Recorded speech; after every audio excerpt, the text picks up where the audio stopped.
మండలిలో మదనపల్లి రెవెన్యూ రికార్డుల దగ్ధంపై వాడివేడి చర్చ జరిగింది. మాజీ మంత్రి పెద్దిరెడ్డిపై అర్జీలు వచ్చాయన్న రెవెన్యూ మంత్రి అనగాని అనడంపై వైసీపీ సభ్యులు అభ్యంతరం వ్యక్తం చేశారు.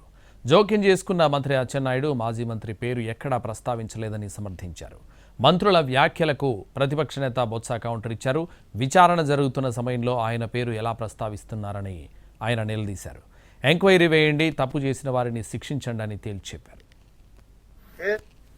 వైసీపీ ప్రభుత్వం వాళ్ళు చేసేటువంటి భూతందాలని బయటకు వస్తాయని చెప్పేసి ఈ యొక్క వైసీపీ భూచోళ్ళ భయం అధ్యక్ష, దానికి కారణమే ఈ యొక్క మదనపల్లి ఏదైతే అగ్ని జరిగిందో అధ్యక్ష. అయితే అధ్యక్ష, జగన్ రెడ్డి గారి హయాంలో జరిగిన భూదందాలు అక్రమాలు ఎక్కడ బయటపడతాయని చెప్పేసి ఈ యొక్క ఫైల్ దగ్ధం కార్యక్రమం కుట్ర పన్నారు అధ్యక్ష.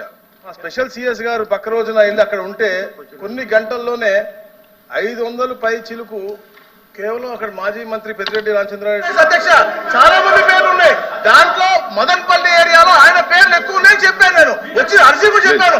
ఆయన దొంగతనం చేశారా చేయలేదని సీఎం నిర్ధారిస్తుంది. నేను చెప్పలేదు అధ్యక్ష. అది ఒక పేరు వచ్చేసరికి గందరగోళం చేయడం అనేది మంచి విధానం కాదు. మంత్రి గారు ఏం చెప్పారు, ఆ రోజు ఏదైతే ఫైళ్లు తగలబడ్డాయో వెంటనే మా స్పెషల్ చీఫ్ సెక్రటరీ గారు అక్కడికి వెళ్ళారు. చాలా మంది జనాలందరూ వచ్చి కంప్లైంట్స్ ఇచ్చారు. ఇచ్చిన కంప్లైంట్స్ లో ఎక్కువ మంది ఏదైతే మంత్రి గారు పేరు చెప్పారో ఆ పేరు మీద ఇచ్చారని చెప్పి ఆ రిపోర్ట్ చదువుతుంటే ఆయనే చేశాడని కానీ లేదా ఆయన మొత్తం తగలబెట్టాడని కానీ మేము చెప్తే ఆ పేరు ఎందుకు చెప్తున్నట్టు అర్థం ఉంది.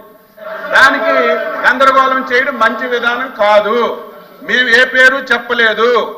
ఈ రోజు ఈ విషయం మీద సిఐడి వాళ్ళు ఎంక్వైరీ చేస్తున్నారు. మీరు నేను సభ దాచిపెట్టినా దాగదది. ఎవరైనా గౌరవ సభ్యుల్ని మాట్లాడుకున్నప్పుడు మరి ఎంక్వైరీ జరుగుతున్న ఎంక్వైరీ జరిగిన తర్వాత చెప్పాలి. ఆ పేర్లు గురించి ఎత్తి మా మాజీ మంత్రులు ఇంతకుముందు సభ్యులు మాట్లాడారు, వాళ్ళు పేరెత్తారా?